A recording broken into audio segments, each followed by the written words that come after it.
So I'm not so sure why pollution has been so heavy on my mind lately. But I do know if we don't do something about it, it will be the end of us. Period. It will be the end of us.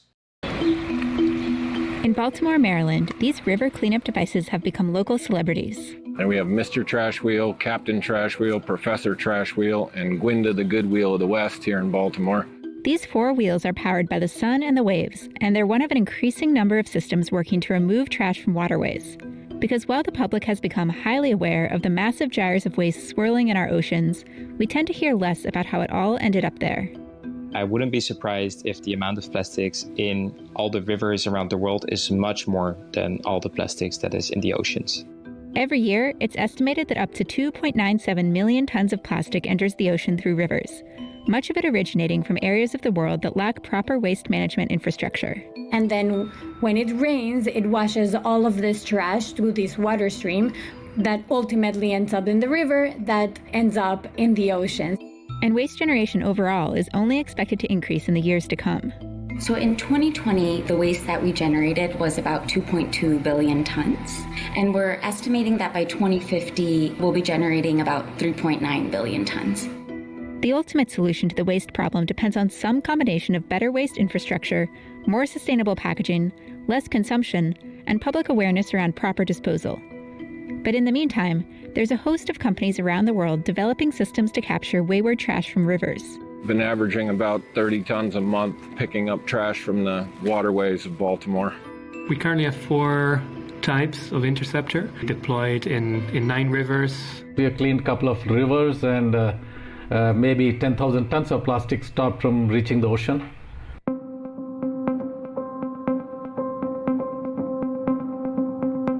Heavy rains and winds often carry trash from the land to the rivers, a particular problem in low-income countries such as those in sub-Saharan Africa, where the majority of the waste generated is never even collected, especially in rural areas. And even when that waste is collected, it doesn't mean it's being properly disposed of. In those countries, nearly 40% of waste is being collected, but then more than 90% is just being openly dumped or burned. So there's still that disconnect that even when waste is collected, it can still be dumped in more informal dump sites. Waste from these informal dump sites often migrates into rivers, and middle-income countries like the Philippines, India, and Malaysia actually contribute the most to oceanic waste. What happened to, like, the prisoners, that being like a detail for them? What happened to that? When I was younger, you would drive up and down the highways and see the bus of prisoners pulled over to the side of the highway picking up trash. Do y'all even see that anymore? I don't see that as much anymore. I more so see prisoners on Instagram and different places like that showing what they doing in their cell or in the prison, how they cooking meals and being creative. But you don't see that. Like, or where's the jobs created to incentivize picking up the trash? Like, we got to figure out some kind of way to attack this stuff. As people have enough money to buy lots of packaged goods, but waste collection infrastructure still lags behind. So that's why sort of in this middle ground is where you see most plastic leakage to the oceans, which tend to be areas in Southeast Asia, Central Africa, and Central America. Of all the plastic that enters the ocean through rivers, nearly 80% is transported through 1,000 hyperpolluting rivers. That's according to a 2021 study funded by the Ocean Cleanup, the Dutch nonprofit founded in 2013 by then 18-year-old Boyan Slat. That's a lot more rivers than the Ocean Cleanup and other researchers had previously thought, as a 2017 study had indicated that a mere 10 rivers were the primary culprits. The types of rivers that we now think contribute most to river plastic export into the ocean are smaller rivers flowing through urbanized areas rather than the typical very large river systems. Van Emmerich helped co-author the 2021 study and says that the other primary finding is that the grand majority of plastic pollution never actually makes it into the ocean at all. So if the goal is to reduce the total amount of plastic in our environment, that makes it even more important to tackle plastic pollution closer to the source, as opposed to pulling it from the ocean after the fact. That's something that Clearwater Mills, the Ocean Cleanup, and the India-based company Alpha MERS are all trying to do. Baltimore's googly-eyed trash wheels, the first of which debuted in 2014, are one of the original efforts to address river waste. Built by Clearwater Mills, the company's founder, John Kellett, was inspired to design the wheels after years of seeing trash pouring into the Baltimore harbor after big storms. It comes from land sources. It comes from the streets, the parking lots, the alleys, the highways. And when it rains, it gets washed down the storm drains and into the small creeks and then into the rivers that feed the harbor. Containment booms are set up in a V-shape across the river, with rubber skirts that extend about 2 feet below the water's surface, with weights on the bottom. This catches trash floating downriver and funnels it towards the mouth of the rotating trash wheel, which is powered by the river's current and attached solar panels. As the wheel turns, it powers a conveyor belt that lifts trash out and deposits it into a dumpster. And the dumpster's on a separate floating barge, and when that dumpster's full, we have another floating barge that we bring with an empty dumpster, take the full one out, slide the empty one in, and keep picking up the trash. The 4 wheels have picked up a total of about 2,000 tons of trash and debris, including organic material like sticks and leaves, which actually make up the bulk of the weight, since plastic is so light. But that haul overall includes about 1.5 million plastic bottles, 1.4 million foam containers, and 12.6 million cigarette butts. Everything is then incinerated in a waste-to-energy facility. Installing a new wheel costs anywhere from $400,000 to $1.5 million and up, depending on local river conditions, waste infrastructure, and permitting expenses. Operating costs also vary widely, from $18,000 to over $100,000 per year. Though it can get pricey, Kellett says that solutions like this are cost-effective compared to the massive externalities incurred from plastic pollution in our waters, like the impact on marine life and microplastic contamination of food and drinking water. What we're doing with plastics and the way we're dealing with them now has costs associated with it. You can't really keep doing what we've been doing, so how are you going to fund a new way of doing things? 3 of the wheels are owned and funded by the Waterfront Partnership of Baltimore, an NGO, and 1 is owned by the state government. Additional trash wheels are planned for Texas, California, and even Panama, where a local nonprofit, Maria Verde, has partnered with Clearwater Mills to build the 5th wheel in the family, named Wanda Diaz. This project is funded by the Benioff Ocean Initiative and the Coca-Cola Foundation, which together are supporting a portfolio of river cleanup projects around the world. So we started the construction of the device of Wanda a couple of months ago. Clearwater Mills, their team, and even the creator John Kellett, they came down here to Panama to help us with the installation. Wanda will operate on the Juan Diaz River. As one of the most polluted rivers in Panama, it sees a much heavier trash flow than Baltimore's rivers, especially after the first rains of the season. But Waterberg is confident in the technology. So we are very hopeful that this will be a very big success for our country. But at the end of the day, this is not something sustainable. We cannot have thousands of projects like this running forever. The real solution to this problem is behavioral change, education, changing the way we're consuming goods. The ocean cleanup is probably best known for its efforts to clean the Great Pacific Garbage Patch, an endeavor the company's young founder, Boyan Slat, started pursuing in 2013 after a TED Talk he gave on the topic went viral. Now, though, the company is pursuing a dual focus as it's built a series of river cleanup technologies. Our goal is to rid the oceans of plastic, and the reason why we look at rivers is because we believe it's the fastest and most cost-effective way to prevent further plastic from being emitted to the ocean.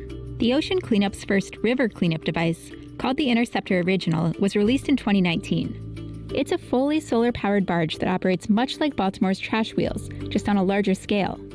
Sitting at the mouth of a river, it funnels trash onto a conveyor belt and automatically distributes the waste across 6 giant dumpsters, which can hold over 17,000 cubic feet of trash. Where the trash goes after that depends on the country and the infrastructure that it has.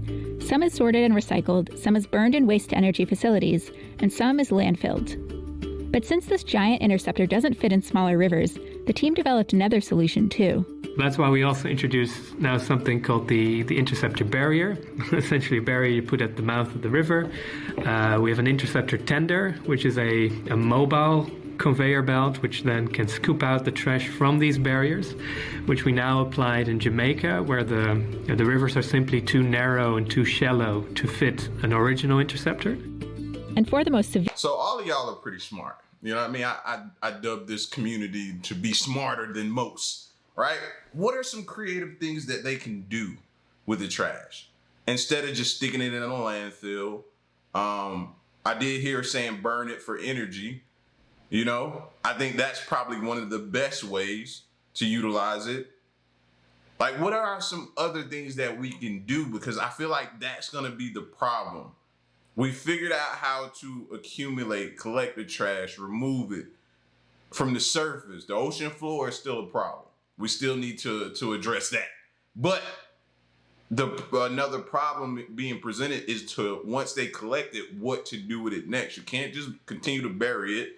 You can't just stuff it in landfills, you know, burn it and using it for energy. But what? How can we apply it to other things is the question. Severely trash-choked rivers, the ocean cleanup is developing another solution called the trash fence, which it's piloting in Guatemala. The concept is simple. A 26-foot-high steel fence anchored to the bed of the river stops the flow of trash during a big storm. Then, after the water level recedes, excavators remove the waste.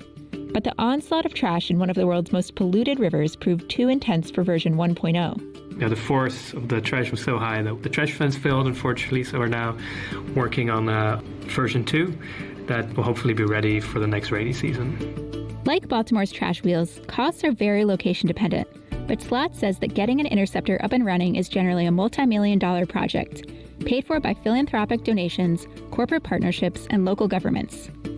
8 ocean cleanup interceptors are currently installed in Indonesia, Malaysia, Vietnam, the Dominican Republic, and Jamaica. The trash fence in Guatemala is undergoing maintenance, and more cleanup devices are in the pipeline, including one in Los Angeles. We'll be about 20 towards the end of the year, beginning of next year, and ultimately we hope to scale this sort of an exponential trend. India-based company Alpha MERS makes another version of a river barrier. With 34 installations in 8 different cities, this barrier is relatively low-tech and low-cost. It's much smaller than the ocean cleanup's trash fence, and not designed for the same extreme trash flow. But it's still pretty heavy-duty. Made of stainless steel mesh, the Alpha MERS fence floats a couple feet above and below the water level. The hydrodynamics and the hydrostatics of this is very simple but excellent for the job. And it's made very rugged, very heavy-duty, with steel chains holding it on both sides. So it's able to withstand the monsoon flows immediately after the rain. Shaker says his floating fence excels at stopping trash in rivers with fast currents, whereas designs that rely on a boom and a skirt might fail when currents pick up, since the water will instead run over the barrier, bringing trash with it.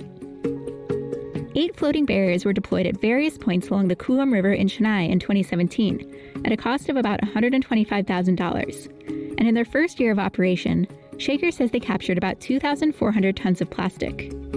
The barriers are angled to direct trash towards the riverbank, where traditionally excavators have been used to pluck the trash from rivers, a cost not factored into the installation expense. But lately, Alpha MERS has been using conveyor belts, as Clearwater Mills and the ocean cleanup do. Now we have started with the conveyor belts. So the one end is floating, one end is on the land, and now it's run with electrical power with portable generators. But very soon we will run it with the flow of river water. Shaker says the barriers are financed by municipal governments and corporations with social responsibility budgets. Well, in the future, he hopes to use AI to identify the types of waste being collected and where it originates from. For now, Alpha MERS is focused on its straightforward cleanup strategy. I was thinking about that too. How can AI play its part in assisting us in eradicating this problem? That's what I was thinking about, AI. And I'm still thinking about like the prisons.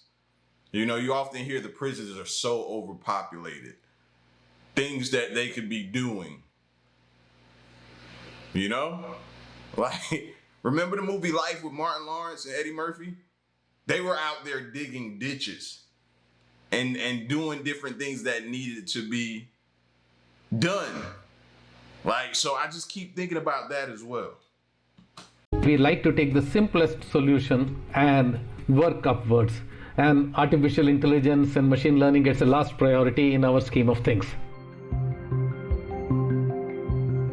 As these various wheels, barriers, and fences are deployed in more locales around the world, it will become clearer and clearer what technologies are best suited to what environments. And given the magnitude of the waste problem, there's more than enough room for all the players in this space. The goal is not to have 1,000 interceptors in the world, but to solve the top 1,000 heaviest polluting rivers. And any river that anyone else solves is one river less for us to worry about. So the more the merrier.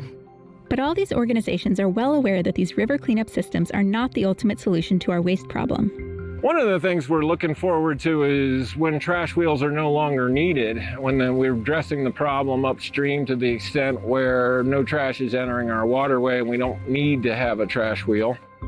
Of course, financing waste cleanup, collection, and management around the world is a challenge. And Kaza says that the World Bank is always thinking about ways to incentivize citizens and governments alike to pay for long-term waste management solutions. There are models where there's cross-subsidization. Wealthier communities pay a bit more than lower-income communities. We've seen models where people pay based on the volume of waste they generate, and we've seen waste fees increase over time as services are proven. That was very effective. Funding models aside, though, Wattenberg emphasizes that the desire for change has to first come from the communities themselves.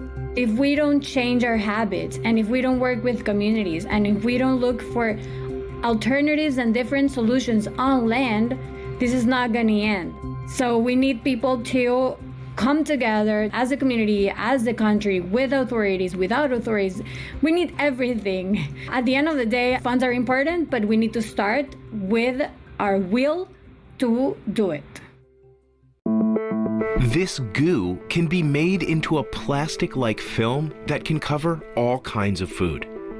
And you can eat it. The process that makes this possible takes place in a high-tech lab. But the raw materials come from seaweed farms. Companies around the world are racing to find eco-friendly versions of the thinnest packaging. It's the stuff that makes up about half of all plastics in our oceans. Neha Jain says she's invented a product that could replace it. We make clear thin films, which we call the good plastic, or the kind of form of plastic. Farming seaweed requires no fertilizers, fresh water, or land. Neha and her team say their product is non-toxic and completely dissolves in liquid within hours. They call the company Zero Circle, a nod toward reducing emissions and waste to zero. And right now, this startup is competing against 7 other plastic alternative companies for a $1.2 million prize. We traveled to India to see how seaweed can replace plastic food wrappers. While extracting this new material requires state-of-the-art gear, farming the seaweed used to make it uses only the simplest tools. Dilip Kumar owns this seaweed farm and supplies Zero Circle with its raw materials. And this stuff grows fast. So we harvest every 45 days once from the date of seeding. Dilip hires locals like Karupia to build bamboo rafts. At one time, fishing dominated this area. But in recent years, more locals have been making a living farming seaweed. They're working in the same waters where they used to fish earlier, and now they're able to cultivate. And with over 4,500 miles of coastline, India has quite a bit of space to grow it. Seedlings get attached to ropes on each raft, and each knot holds one seedling.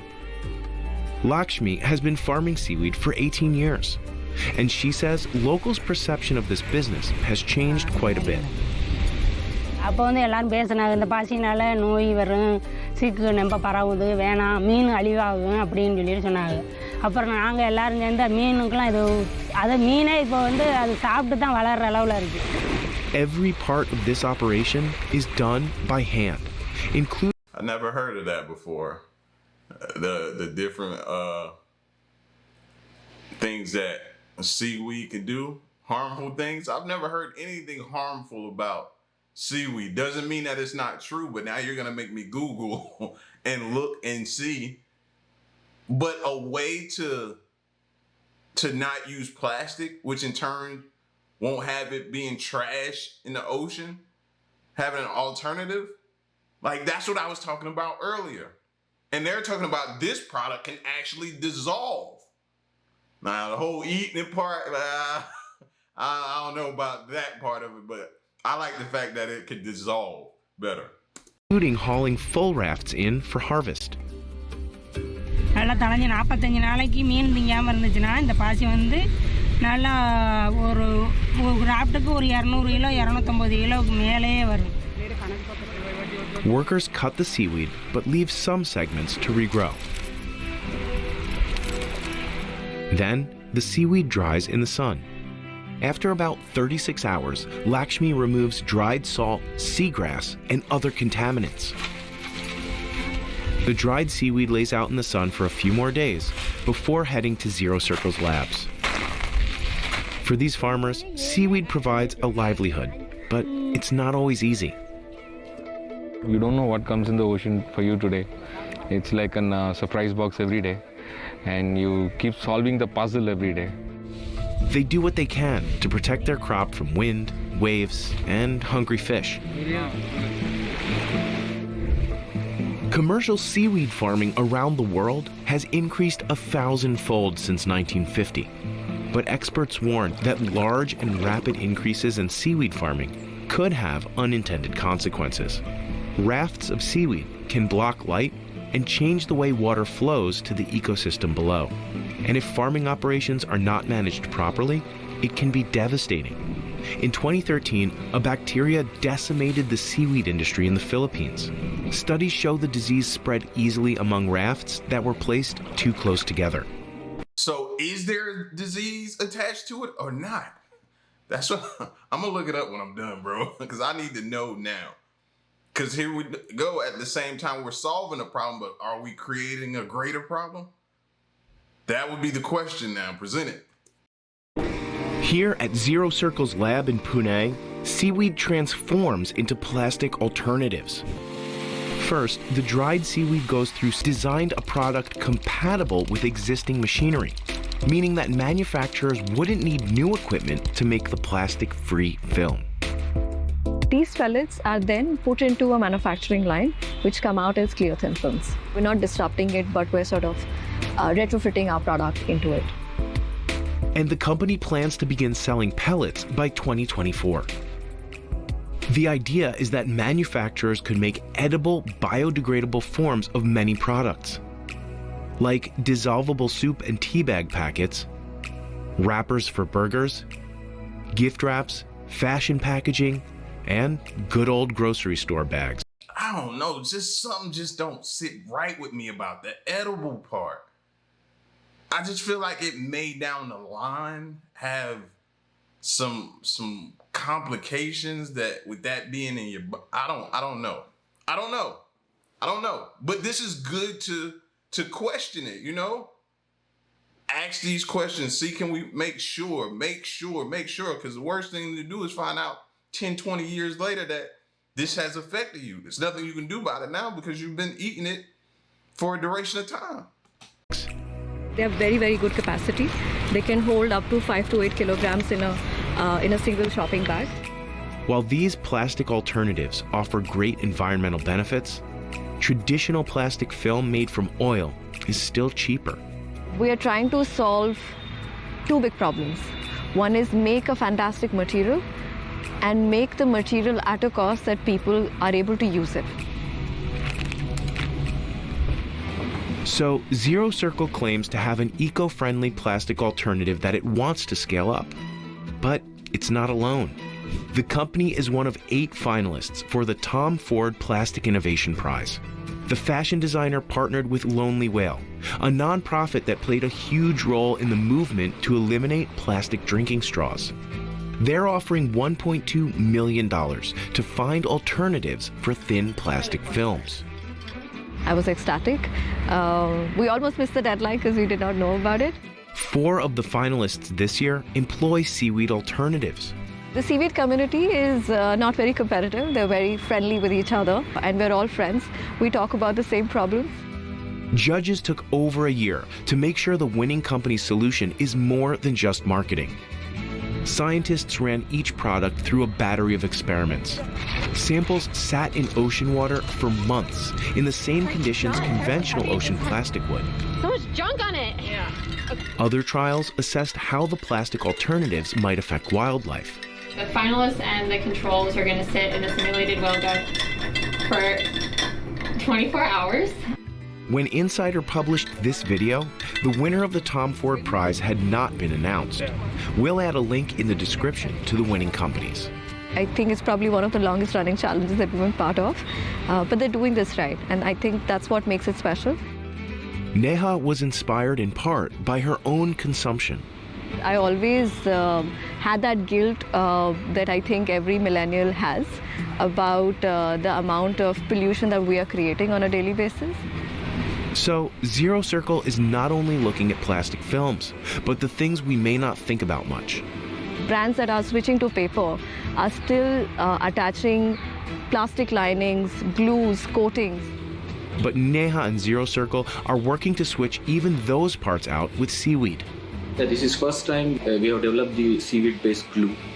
This is formaldehyde free and volatile organic compound free. It works on cardboard, paper, and wood with quite a bit of strength. So, Zero Circle's future could be growing as fast as seaweed. And there was an ocean of opportunity that nobody was looking at, which I felt like for a country like India, it's unfathomable why people would not look at that opportunity. Let's see what the link says. Let's see if we can see the link. I want to see. Did they put it there? There's our homepage, top stories, Russ. Oh, Zero Circle came in second place, so they updated it. They didn't even do the link. They came in second place for the Tom Ford Plastic Innovation Prize and was awarded $250,000. So